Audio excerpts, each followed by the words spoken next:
लटरम्बेश्वर महादेव कहाँबाट जान्छ, कसरी जान सकिन्छ भनेर चाहिँ हामीलाई धेरै नै क्वेसन आउने गरेको छ।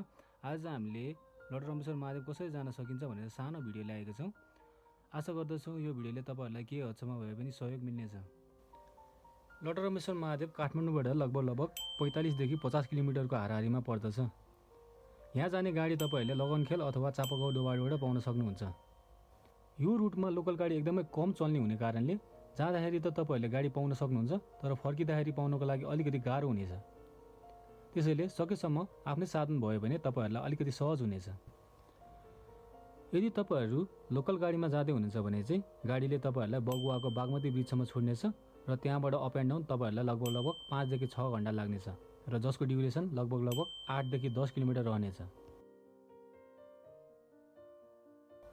र यदि तपाईँहरू आफ्नै साधनमा आउँदै हुनुहुन्छ भने चाहिँ तपाईँहरू टिका भएर हुँदै हेटौडा जाने बाटोतर्फ लाग्नुपर्ने हुन्छ, वा सजिलोको लागि तपाईँहरूले सिधै गुगल म्यापमा बगुवाको बागमती ब्रिज सर्च गरेर पनि आउन सक्नुहुन्छ। एकदमै कम गाडी चल्ने यो रुटमा तपाईँहरू पनि आउन खोज्दै हुनुहुन्छ भने चाहिँ सकेसम्म आफ्नै साधनमा अथवा कुनै गाडीहरू रिजर्भ गरेर आउन अनुरोध गर्दछौँ, किनकि फर्केर